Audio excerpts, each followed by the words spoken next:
Padre, que coisas nos ajudam a destruir esse domínio que o demônio pode alcançar sobre as pessoas, sobre as coisas, sobre os lugares? Tem lá na minha terra uma vizinha, uma prima que tem problemas. Que posso dizer para ela? A coisa mais importante perceber é ajudar a sua vizinha, ajudar todos aqueles que você vê que se sentem atacados de uma maneira mais extraordinária por demônio, e isso vale também para todo mundo, que a coisa mais importante é viver na graça de Deus. Viver, estar unido ao Pai, ao Filho e ao Espírito Santo. Essa é a chave.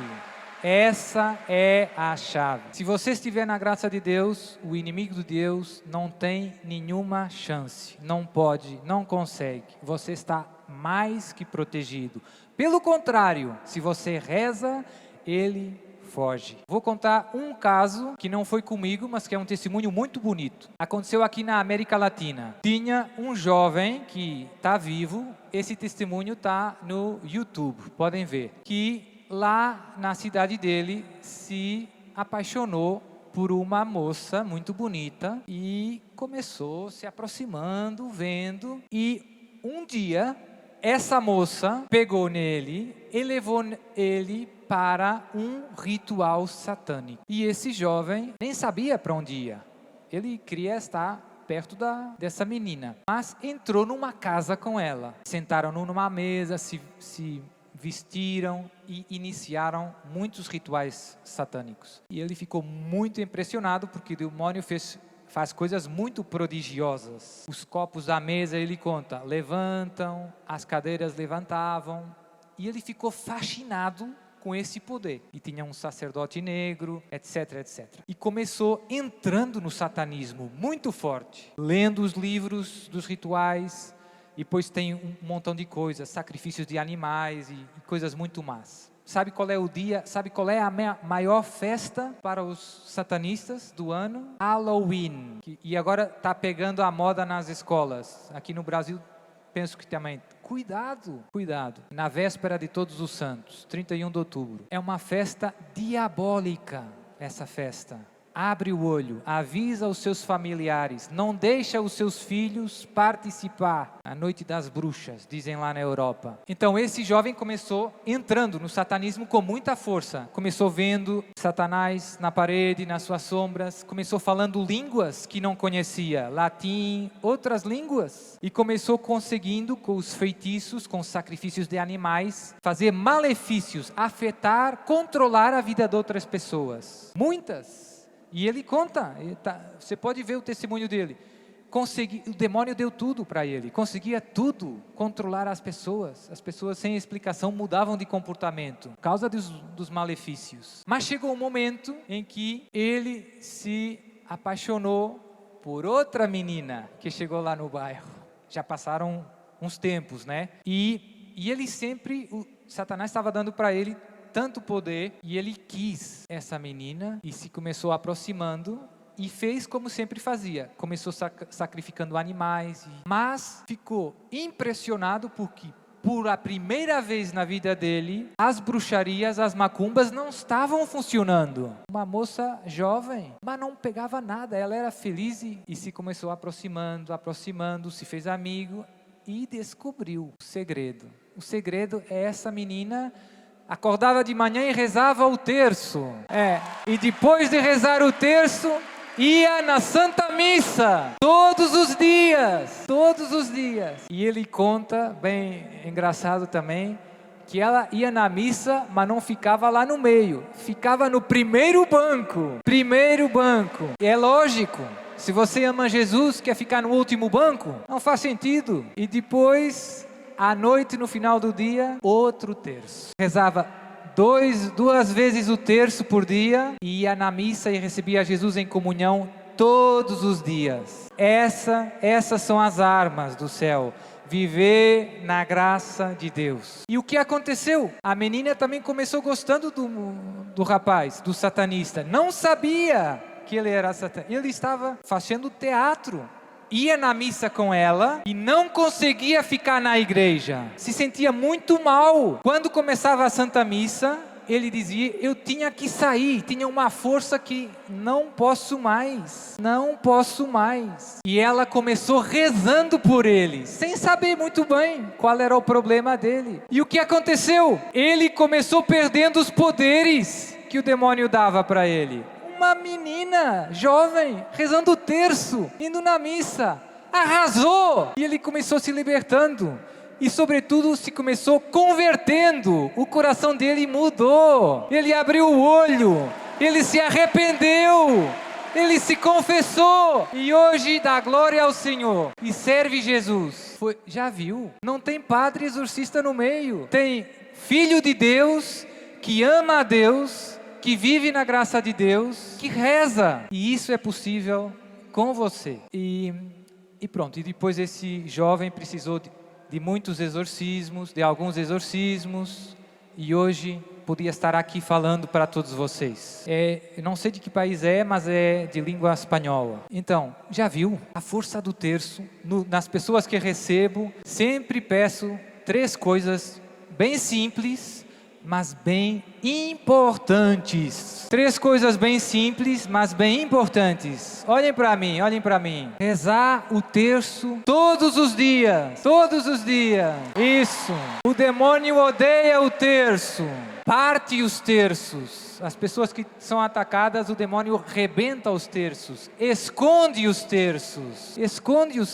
Sabe que se nos agarrarmos a Maria e a Jesus pelo terço, a vitória é certa. Viva o terço. Viva Nossa Senhora. Viva Jesus de Nazaré. Reze o terço, meu irmão. Reze o terço com a sua família. Todos os dias. Em Fátima, Nossa Senhora apareceu 6 vezes. 6 vezes pediu, rezem o terço todos os dias. O Padre Pio, encontraram lá no quarto dele um papel com um propósito que ele tinha feito de rezar todos os dias 5 rosários. Eita! O Padre Pio tinha o propósito de rezar todos os dias 5 rosários. Essa é a Copa do Mundo. E tem uma história bem engraçada que eu gosto de repetir, que é uma vez uma senhora vendo o Padre Pio rezando tantas vezes. O Padre Pio sempre tinha o terço na mão. Chamava o terço a arma. O nome que o Padre Pio dava para o terço é a arma. E estava sempre com o tercinho na mão. E uma vez uma senhora dizia, Padre, eu não consigo compreender como é que o Senhor consegue rezar tantos terços. E ele virou para ela e disse, sabe, eu também não consigo compreender como é que a senhora consegue rezar tão poucos. Essa é a arma. Mas ainda mais forte que o terço, tem a Santa Missa. Não tem oração mais poderosa, mais forte, que nos encha mais de Deus que a Santa Missa. É o maior presente, é o maior tesouro que Jesus nos deixou. É a missa. Nada nos enche mais do amor de Deus que comungar com um coração bem preparado. Eu vou repetir essa frase. Você fixe, meu irmão. Nada me enche mais do amor de Deus do que receber Jesus na comunhão com um coração bem preparado. Uma vez numa aparição, a Virgem Maria disse, porque todo mundo sempre sonha, né? Gostava de ver a Nossa Senhora. E Nossa Senhora disse, uma missa vale mais que 1000 aparições. É forte. E você hoje à tarde vai ter a missa que vale mais que 1000 aparições. Então, todas essas pessoas que eu vou ajudando, sempre vou fazendo essa catequese. Meu irmão, a coisa mais importante é voltar para a graça de Deus. 98% das pessoas que vêm pedir a ajuda do exorcista são boas pessoas, vítimas de malefícios, que não praticam a sua fé católica, que não vão na missa todos os domingos. Se você falta um domingo na Santa Missa, com culpa própria, você perde a graça de Deus, faz um pecado mortal, fica vulnerável. É como uma baliza sem goleiro. Não perca a graça. É a maior desgraça que pode acontecer na sua vida, perder a graça de Deus. E a maior graça receber Jesus em comunhão? Tem que insistir muito, porque tem gente boa que não percebe. E depois, terceira coisa, a confissão. Tem um caso que eu recebi, disse isso para a senhora, sempre reagem muito. Então, muitas vezes, como são pessoas que passaram muitos anos longe da prática da fé, então, e não se confessam, às vezes faz 10 anos, 20 anos, eu peço, meu irmão, minha irmã, você se vai preparar e vai fazer uma confissão geral da sua vida. E dou para eles um bom exame de consciência, porque tem que se preparar bem. Arrepender. O que é uma boa confissão, padre? É uma confissão arrependido. Você tem que pedir a Deus essa graça, uma verdadeiro arrependimento de todos os pecados. E Deus dá. E depois confessá-los bem. Os pecados graves, o tipo e o número. E uma dessas pessoas que precisa dos exorcismos foi... Então, recebi ela uma vez. Falei um pouco, rezei um pouquinho. E depois diz... vai na confissão e faz uma boa confissão. Quando ela voltou, no mês seguinte, ela me disse, padre, depois da confissão, a minha vida mudou. Os ataques do demônio quase desapareceram. Confissão bem feita. Se você tirar o pecado da sua vida, o inimigo de Deus não tem modo. Não tem modo. Então, esses 3 conselhos sempre dou para todo mundo, e vale para todos nós. Confissão bem feita uma vez por mês, missa e comunhão todos os dias. Eu proponho isso a todo mundo. Padre, o senhor é um pouco exagerado. Pense bem o que é a missa, o que é a graça de receber Jesus em comunhão. Mas eu tenho pouco tempo, padre, eu trabalho, tenho mulher, tenho os meus filhos. Então, mais um motivo para ir na missa. Porque se tem pouco tempo, você está interessado numa oração muito forte e não muito longa. Então a oração mais forte e não muito longa que tem, a semana, lá na Europa é meia hora, 40 minutos na semana. É um concentrado de graça de Deus. Eu uso lá para os jovens o exemplo, tem essa bebida agora energética, que chama Red Bull. Já ouviu falar? A missa é um Red Bull espiritual. Você entra de um jeito e sai cheio do amor de Deus. E nós precisamos de nos encher de Deus. Todos os dias. Mas tem uma coisa importante que quero dizer para você.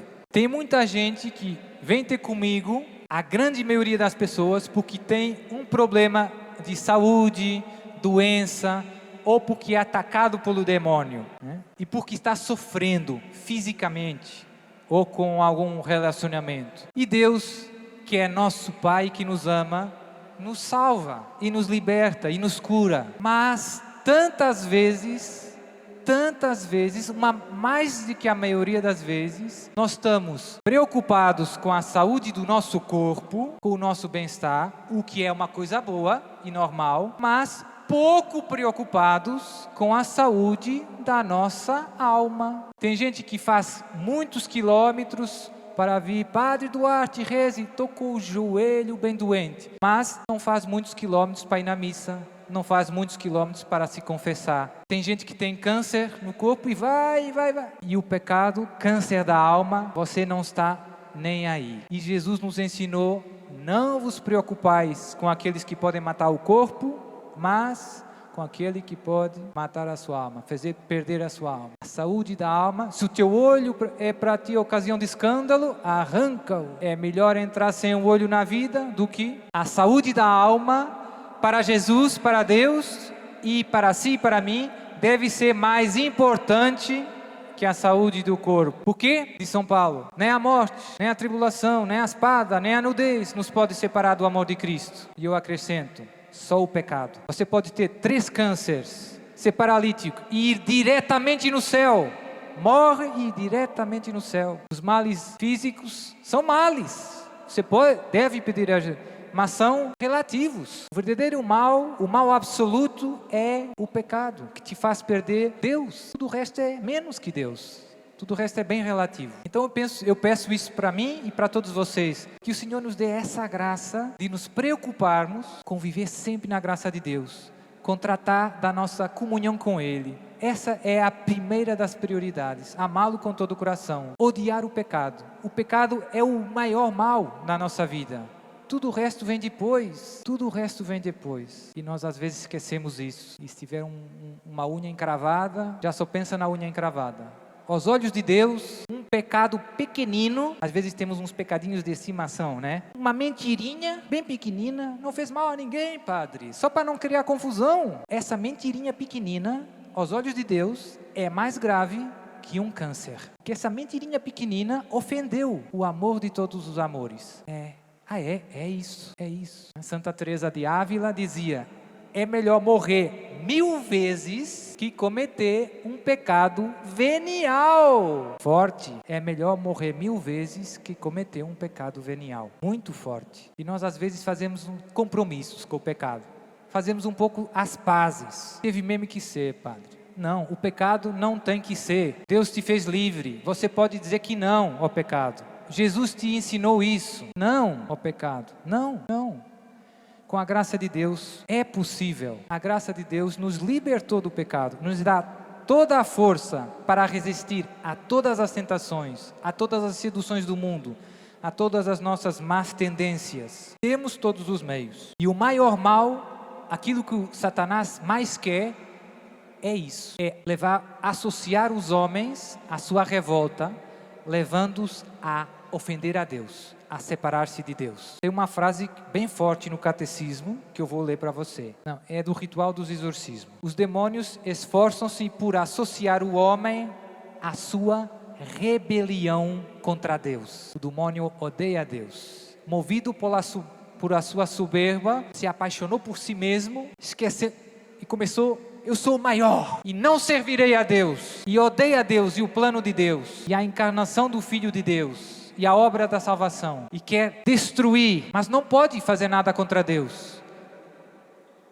Então vai tentar destruir os filhos de Deus. Imagine, né? Você citar, o demônio sabe que a Deus não consegue fazer nada, mas a si e a mim pode. Você que é a imagem de Deus, a sua raiva está orientada contra nós, porque somos imagem de Deus, somos sagrados. Você é sagrado, meu irmão, porque reflete Deus. Não tem nenhuma outra criatura nessa criação linda que seja imagem de Deus, que seja filho de Deus. Grande dignidade. Você devia fazer esses cartões de visita, né? Todo mundo mete diretor, não sei o que, engenheiro. Meu irmão, vou dar um conselho para você. Quando você fizer um cartãozinho aí, você põe João Silva, filho de Deus, filho de Deus. Cristo já venceu o diabo e os seus anjos. Sim, já venceu na cruz. Então por que o demônio ainda tem algum domínio sobre nós? Porque ainda temos o pecado, porque ainda temos a morte e as doenças. Deus vai pôr um ponto final no mal. E cada dia que passa, se aproxima esse dia. Deus vai pôr um ponto, já pôs, mas a vitória de Jesus sobre o mal é comunicada progressivamente